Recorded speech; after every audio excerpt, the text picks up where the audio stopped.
한 지역에서 자라는 이 대나무가 어떻게 자란다고요? 한 4년 동안 한 3cm 자란다는 것입니다. 순이 나와가지고. 그런데 5년째가 되면 갑자기 이 나무가 한 6주 사이에 하루에 한 30cm씩 자라는데 울창한 나무가 된다는 것이죠. 그 이유가 뭐냐? 4년 동안 밖에서 볼 때는 아무 일도 안 일어나는 것 같은데 어마어마한 뿌리를 내린다는 것입니다.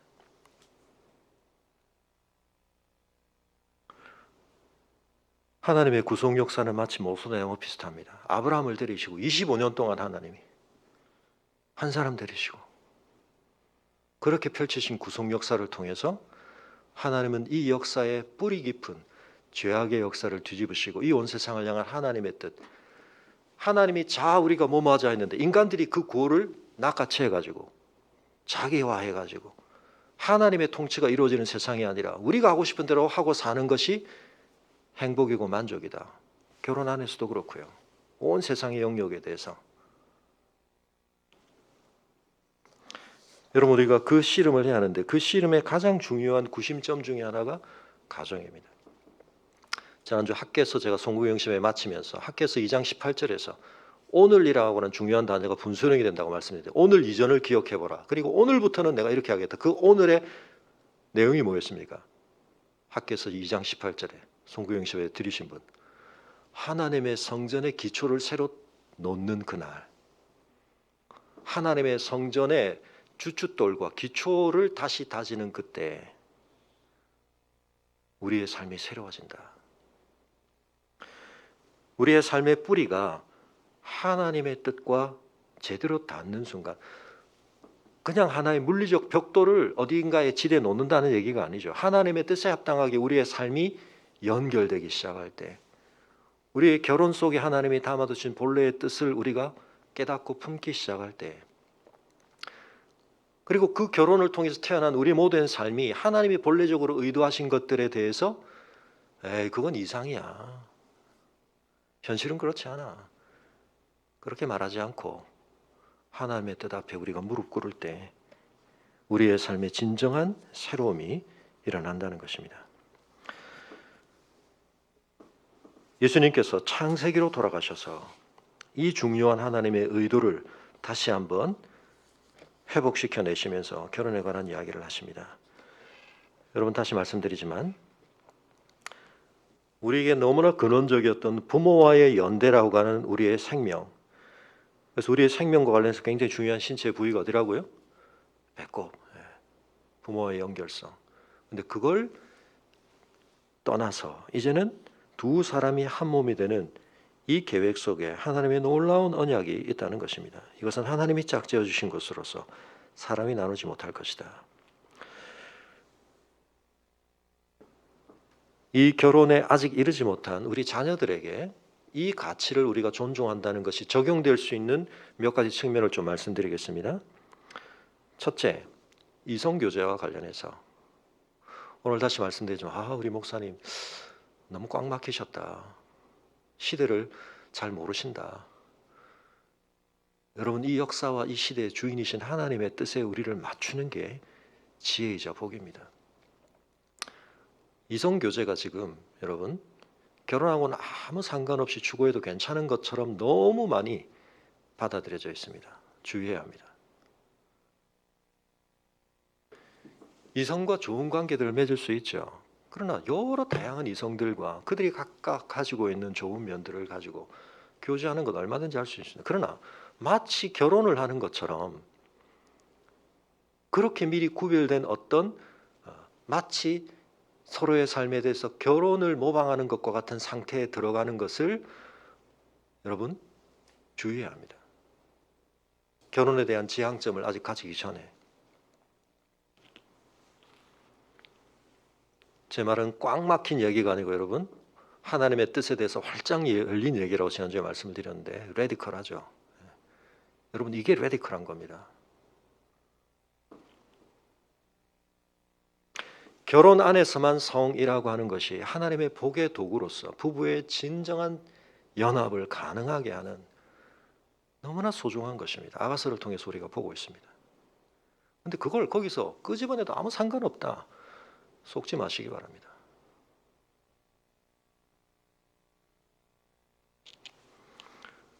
하나님께서 여러 지표로 말씀을 하시는데 사람을 볼 때도 마찬가지입니다. 굉장히 화려해 보입니다. 강력해 보입니다. 영적인 차원에서도 그렇습니다. 여러분 속지 마시기 바랍니다. 제가 기억나는 한 사람이 있어서 제가 이제 검색을 해봤는데 깜짝 놀랐습니다. 제가 이야기를 전에도 한번 드린 적이 있는데,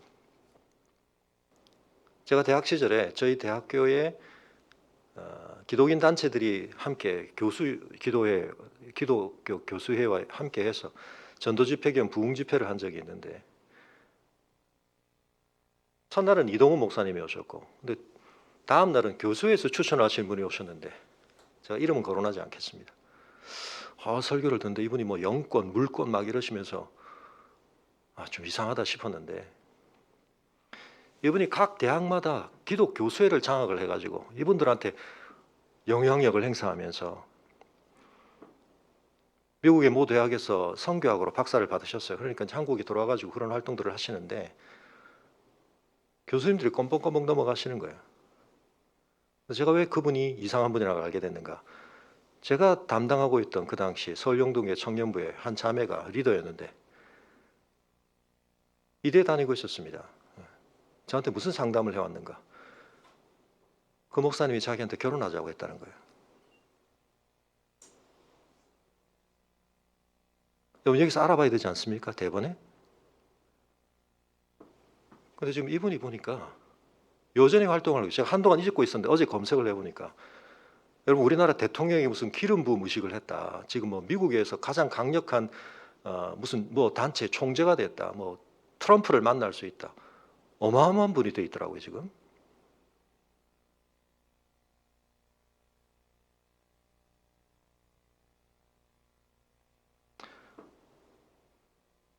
조금은 관련성이 다른 얘기이긴 하지만 여러분 강한 영향력,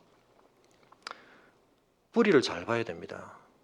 인터컵의 최발 대표 지금, 여러분 인터컵이 지금 신천지 이어서 코로나 때문에 다른 측면에서 지금 우리 사회 이슈가 되고 있는데요.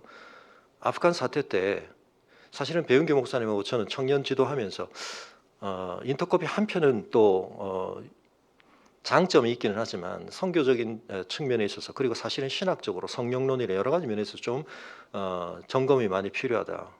저는 청년들에게 인터콕 가는 거 그렇게 저는 탐탁지 않게 생각해요. 배은규 목사님 제가 개인적으로 그런 대화 나눴습니다. 근데 그분이 사실은 그 베레아 출신입니다. 베레아, 김기동 베레아. 거기서 신앙생활을 처음 시작하셨고요. 물론 여러 가지 이단설이 있고 시비가 붙자 자기의 책들을 폐기하기도 하시고 내가 잘 몰라서 그랬다 배우겠다 그러시지만, 여러분 유튜브 보시면 요즘 다시 떠들고 있는데요. 이분이 지금 백신과 관련해서 노예론 주장하시고 세대주의적 종말론 주장하시고 백신의 배후에 뭐 빌 게이츠가 있고 이런 음모론들, 이 기독교 진영에서 지금 그런 얘기들이 막 퍼지고 있는데 주의하셔야 됩니다. 세대주의적 종말론 가지고 성경의 성취가 지금 이 시대의 역사와 어떻게 맞물리고 있는지를 강조하고 이러면 사람들이 굉장한 뭔가 있는 것처럼 착각하는데요. 뿌리를 봐야 됩니다. 뿌리를.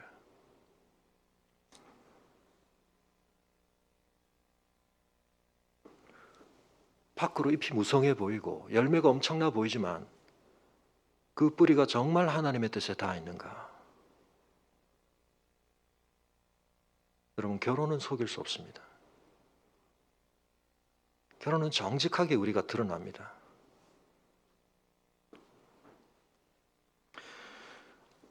우리 자녀 여러분, 아직도 가야 할 길, 뭐 여러 가지 제가 얘기를 하면서 우리 자녀들에게 꼭 길러줘야 될 대단히 중요한 능력 중에 하나, 만족 지연 능력이라는 얘기를 많이 드렸는데, 만족 지연 능력이라는 건 어떻게 생깁니까? 지금 내가 당장 맛보고 누릴 수 있는 것보다, 종을 땡 쳐서 사탕과 과자를 먹는 것보다 뭐 할 수 있어요? 앞에 나에게 기다리고 있는 그 약속이 훨씬 더 좋은 것이고 나에게 유익한 것이라는 걸 내가 확신하게 될 때, 그런 기대 형성을 하기 위해서는 그래서 부모의 신실성이 중요하고 부모가 자녀에게 안정감 있는 애착 형성을 하는 게 중요하다, 그런 얘기를 많이 드렸기 때문에 오늘 짧게 드립니다만, 근데 여러분 이 만족 지연 능력이라는 게 결국 결혼과 관련해서도 마찬가지입니다. 결혼이라는 것 속에서 그걸 우리가 가장 복되고 아름답게 누릴 수 있다는 사실을 진정으로 믿을 때에 우리가 그것을 왜곡된 방식으로 섣부르게 잘못 추구하는 것에 대해서 우리 자신을 지켜갈 수 있는 힘이 거기서 나오는 겁니다. 하나님이 정말 좋은 것으로 주셨지만 그래서 그것을 굉장히 잘못되게 포장해서 잘못되게 누리게 만드는 문화가 팽배해져 있지만 거기에 대해서 우리가 저항력을 가지려면 금기만 가지고는 안 되고 그건 나쁜 거기 때문이 아니고 그게 사실은 너무 소중한 가치를 가지는 것이기 때문에 우리가 지켜야 하는 것이고 아름답게 유지해야 하는 것입니다. 우리 목사님이 너무 앞이 콱 막힌 이야기를 하신다. 여러분 다시 한번 얘기하자면 이게 레디컬한 겁니다.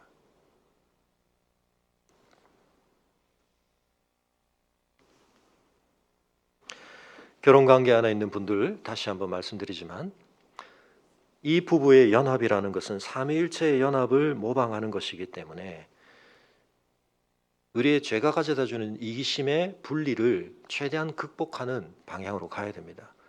그러기 위해서 제가 제안을 드렸지만 구체적으로 여러분 부부간에는 스마트폰 비밀번호를 알아야 된다고 저는 생각합니다. 부부의 프라이버시도 굉장히 중요하지만 부부의 연합을 위해서는 구체적으로 신뢰하면 뭐 꼭 그럴 필요는 신뢰하죠. 신뢰하지만 긴급한 상황이 생길 때 여러분 부부는 알아야 되지 않습니까? 남편이 무슨 사고가 생기는데 아내가 남편 핸드폰 번호를 못 풀면 안 되죠. 그런 실제적 필요도 있지만 고백의 차원에서 부부 사이에는 핸드폰 비밀번호를 서로 공개하시기 바랍니다. 제가 자주 말씀드렸으니까 이 얘기도 짧게 드리겠습니다. 월터 트로비시라고 하는 부부 관계에 대해서 결혼에 대해서 참 많은 사역을 하셨던 잉그리드 트로비시와의 부부. 뭐 그 사역에 대해서는 여러 다양한 평가가 있을 수 있고 그분의 약간 정신분석학 베이스를 가지고 이제 상담을 하셨던 걸로 저는 개인적으로는 파악을 하고 있는데 그러나 그분이 남기신 책 번역은 지금은 남성 7가지 컴플렉스 그렇게 되어 있습니다만 원래는 처음 나올 때는 행복한 남자가 되기까지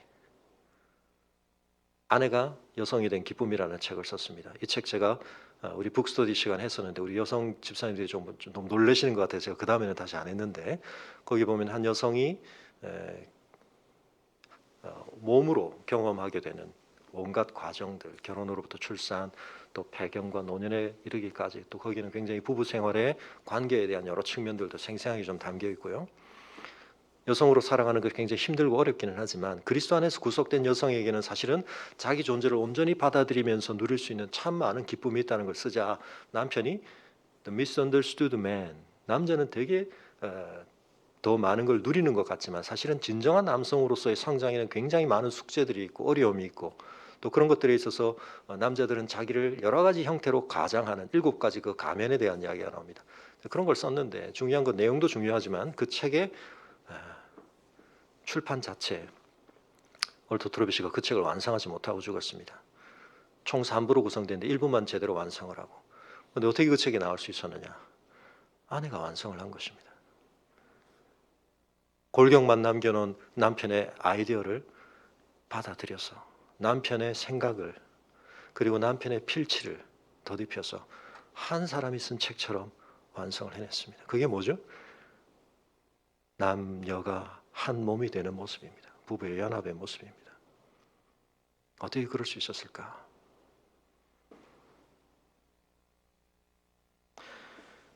여러분 아름다운 결혼관계의 모습을 우리가 많이 드러내는 것은 그 자체로 선교라고 말씀을 드렸습니다. 그 자체로 하나님의 나라를 선포하는 것입니다. 우리 좋나무 공동체 안에 그런 가정들이 많아져야 합니다. 그러나 주님이 지금 여기서 말씀하시는 것은 실제적인 결혼관계에 대한 분명한 말씀이기도 하지만 이 실제적 결혼관계가 더 궁극적인 하나님의 형상으로서의 의미를 가지고 목적을 가지는 것이기 때문에 그것은 한편은 실제적인 결혼 생활 안에 있지 않은 사람에게도 중요한 목표이자 방향성입니다. 예수 그리스도를 진정한 신랑으로 고백하는 성도의 삶 속에서는 어떤 의미에서 그 실제적인 결혼 관계가 성립되어 있거나 그렇지 않거나 상관없이 우리는 그리스도의 은혜 안에 있는 연합된 존재로서 그리고 무엇보다 교회 공동체를 통해서 그리스도의 몸됨을 함께 경험하며 그 은혜를 나누어가는 것입니다. 그래서 바울은 때로 교회를 섬기기 위해서, 하나님의 나라를 더 아름답게 섬기기 위해서 실제적인 결혼 관계 속에 있지 않는 것이 때로는 더 유익할 수도 있다. 그리고 은사로서의 독신의 은사를 받은 사람에게 그것을 오히려 권할 만하다라고까지 이야기하고 있는 것입니다. 마가복음에서는 지금 생략되어 있습니다만 예수님께서는 마태복음에서 이 이혼에 대해서 새로운 예외 조항을 주시긴 하셨습니다. 그게 뭡니까?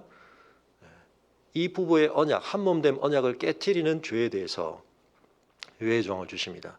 여러분, 그런 점에 있어서 또 한편에서는 지나친 또 이혼 불가주의, 이혼은 어떻게 해도 안 된다, 그렇지는 않습니다. 예수님이 분명히 구약시대의 율법에 주셨던 것을 조금은 더 엄격하게 적용을 하시지만 이 결혼의 근본적 목적을 깨트리는 어떤 상황에 대해서는 그럼에도 불구하고 이 결혼이 유지돼야 된다고 말씀하지는 않습니다.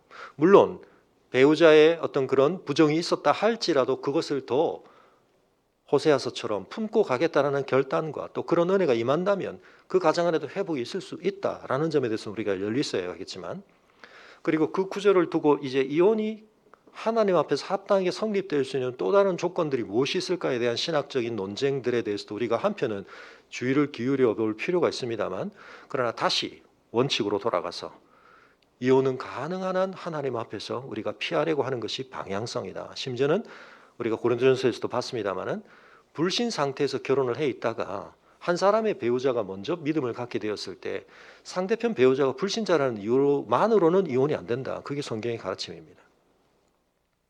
그럴 만큼 우리가 우리의 죄성을 가지고 어렵고 힘들기 때문에 합리화하고 핑계하려고 하지만 하나님이 우리에게 의도하신 목적을 우리가 추구하려고 하는 이 방향성, 이것이 너무나 중요한 것입니다. 사랑하는 성도 여러분, 결혼만이 아닙니다.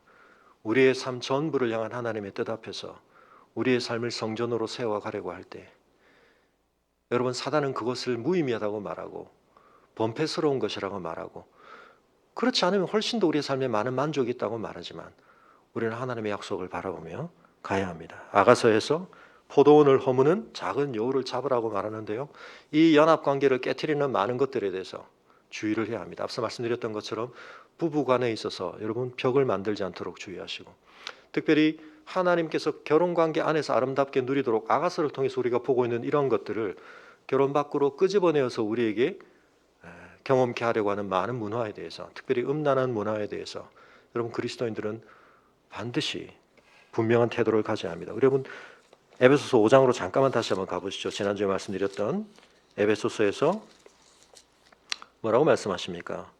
이 부부의 관계가 중요한 그리스도와 교회의 관계를 우리에게 보여준다고 말씀하시는데, 이 관계성의 가장 중요한 목표는 어디 있습니까? 21절에 있는 것처럼 목표이기도 하고 가능하게 하는 조건이기도 하죠.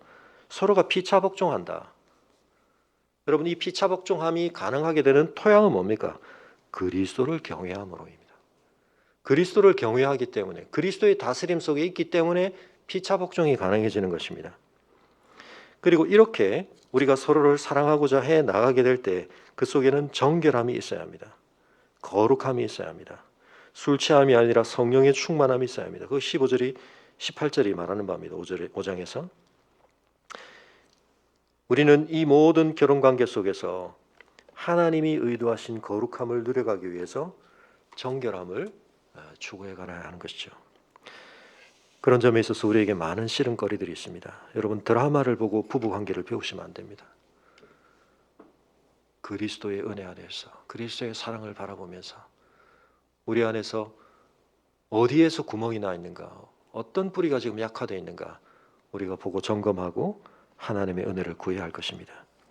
그리고 우리가 정말 하나님의 은혜를 그 뿌리에서부터 찾아가고자 하게 될 때 세상이 줄 수 없고 세상이 누릴 수 없는 참 복이 우리의 가정 안에, 우리의 관계 안에 담긴다는 사실.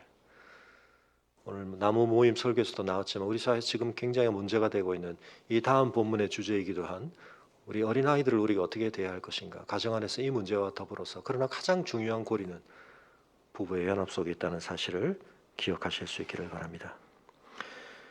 우리 가운데는 사별을 하셨거나 또는 예수님이 말씀하셨던 그런 이유 때문에 배우자가 그 언약의 신실함을 상실하고 그것을 회복하기 위해서 참 애쓰고 노력했지만 아픔과 상처로 그 관계를 이어갈 수 없었던 그러한 사례들도 제가 알고 있습니다. 하나님께서 그 관계 안에 새롭게 온전한 사랑을 돋아나게 하시되 하나님의 뜻을 따라 또 하나님의 지혜를 따라 그 일들을 감당하시기를 바랍니다. 여러분, 아가서를 통해서 좀 실제적인 이야기 한 가지만 하고 마치겠습니다. 여러분, 아가서에서 가장 반복되어지는 서술 모티브에 시지만 서술적으로 드러나는 반복된 모티브, 서술적인 표현 양식으로 계속 반복되고 있는 내용이 뭐였습니까? 칭송이죠. 칭송. 뭘 칭송합니까? 상대방을 온전히 칭찬합니다. 오늘 특별히 부부간에 아가서에서 등장하는 목록만큼 서로에 대해서 좀 칭찬해 보시기 바랍니다. 근데 아가서는 사실은 외모를 굉장히 칭찬하죠. 이 점과 관련해서 오늘 우리가 외모지상주의를 좀 피할 필요가 있는데 제가 신경 써서 보여드리지 않겠습니다만 여러분, 뷰티 필터라는 게 요즘 웹캠이나 카메라에 있다고 하던데 굳이 제가 보여드리지는 않겠습니다만 중국에 있는 어마어마한 팔로워를 가진 여성이 깜빡하고 라이브 방송 중에 필터를 껐다가 사람들에게 늘 보였던 모습이 아니고 다른 모습이 드러나서 팔로워 수가 확 줄었다. 여러분, 그런데 왜 그런 필터를 쓸까요? 사람들이 어떤 모습만을 아름답다고 보기 때문이죠. 그러나 사실은 자기의 있는 모습 그대로가 하나님 앞에서는 얼마나 소중하고 아름다운 모습인가, 그걸 모르기 때문에 그런 필터를 써서 또 그런 필터를 통해서 나타나는 모습만을 좋아하는 사람들에게 인기를 끄는 건데요. 근데 하나님은 웹캠에 끼워진 뷰티 필터가 아니라 우리의 존재 그 자체를 보시는 뷰티 필터를 가지고 계십니다. 아니, 필터가 아니고 하나님의 시선이 그렇게 우리를 보고 계시죠. 아가서는 그걸 우리에게 보여주고 있는 것입니다. 온 세상 사람들이 나를 아름답다고 칭송하는 게 중요한 게 아니라 결혼관계에 있는 나의 한 사람이 나의 어여쁜 자야 하면서 나를 정말 소중하게 가치 있게 아름답게 봐줄 때 여러분, 그걸로 충분한 것입니다. 그리고 하나님이 우리를 그렇게 보신다는 것을 하나님은 가장 곁에 있는 구체적인 한 사람을 통해 표현하도록 하시고 그것을 통해 하나님이 우리를 바라보시는 시선을 우리가 가장 구체적으로 경험케 하시는 것입니다. 전에도 말씀드렸다시피 아내가 이쁜가, 온갖 유명 배우나 연예인들이 이쁜가 물으시면 어떻게 답을 하셔야 된다고요? 1초도 망설이지 말고, 자, 지금 우리 예배 자리에 함께 앉으신 부부들이 계시다면 자, 서로에게 한번 고백하겠습니다. 남편과 아내가 서로에게 여보, 이 세상에서 당신이 제일 멋지고 예뻐요. 하실까요? 하셨습니까? 네. 우리 시간 함께 기도하겠는데 오늘은 일어서서 우리 결혼관계 안에 계신 분들은 이 시간 서로 손을 잡고 좀 기도하겠습니다.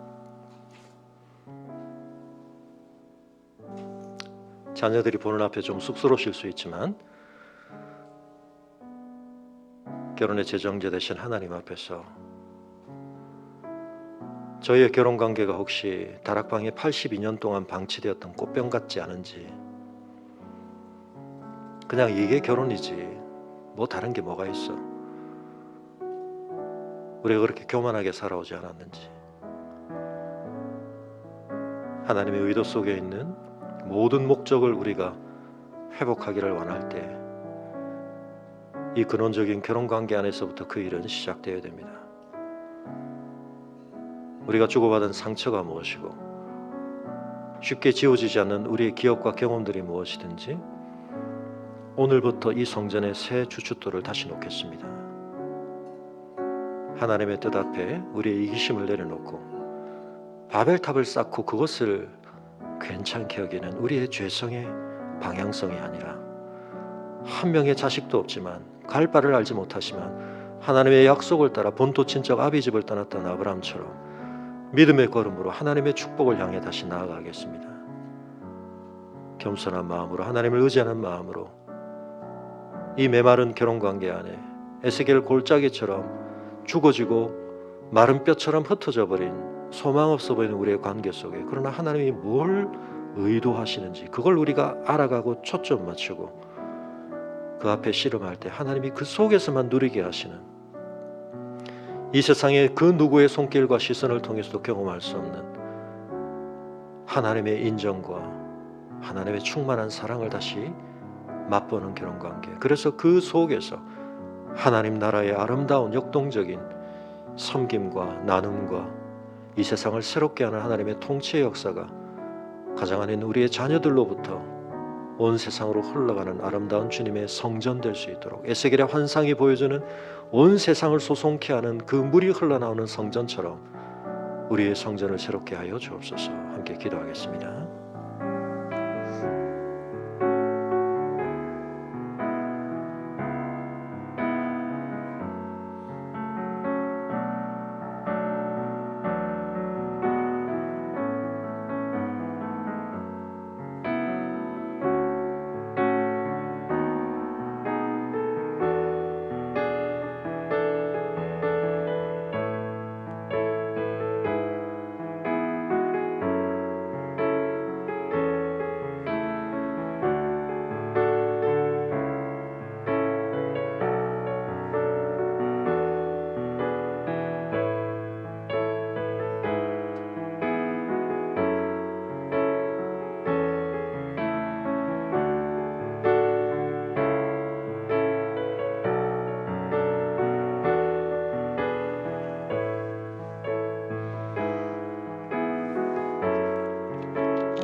부부가 함께 손을 잡고 찬양하겠습니다.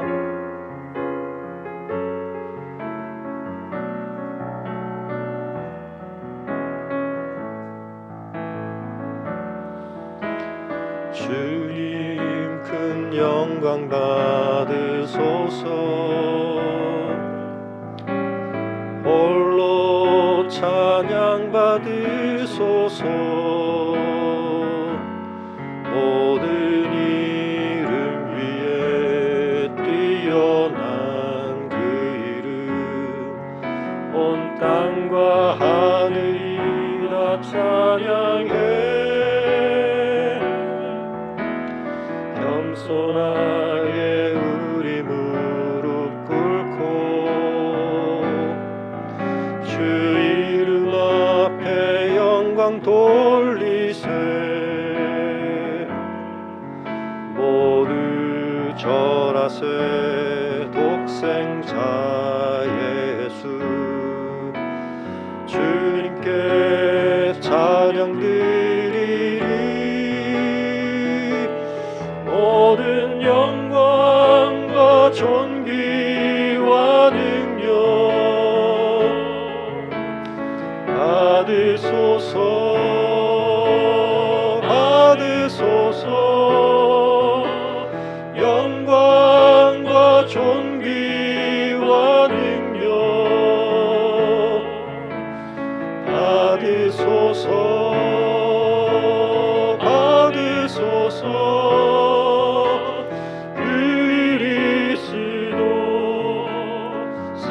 살아계신 하나님.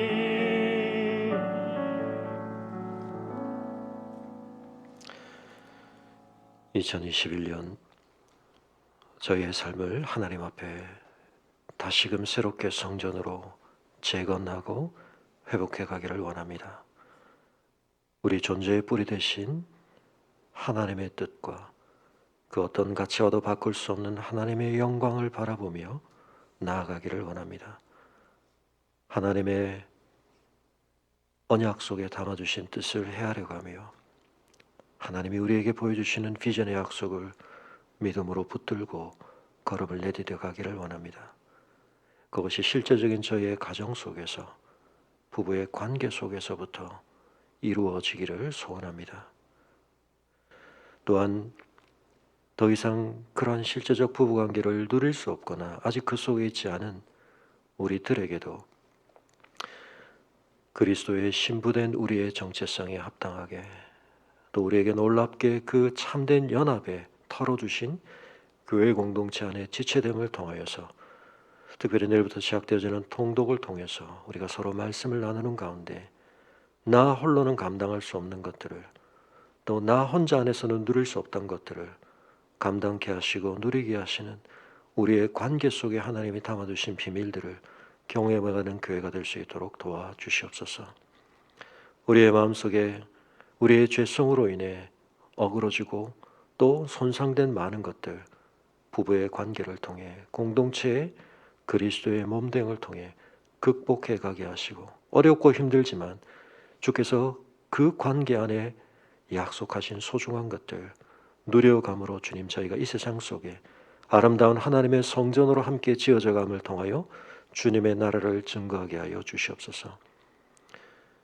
죄의 이기심의 종노릇하며 그 방향성 안에서 바벨탑을 쌓고 죽음의 길을 가고 있는 허망한 이 세상의 모습들에 대하여 돌아서게 하시고, 그리스도인과 교회라는 이름을 가졌으나 진정 하나님의 복음과 말씀의 뿌리로부터 비롯되지 않은 헛된 열매를 가지고 그것을 영향력이라 착각하는 이 시대의 교회와 기독교를 주님 새롭게 하여 주시고, 하나님의 말씀 안에서 진정한 복음의 생명과 열매를 피워낼 수 있도록 이 땅의 교회들을 새롭게 하여 주시기를 원하며, 이 시대의 기독교인들을 정신 차리게 하여 주시기를 간구하며, 주님의 나라의 아름다운 풍성한 열매로 드러나는 좋은 나무게 될 수 있도록 주님 저희와 함께해 주시옵소서.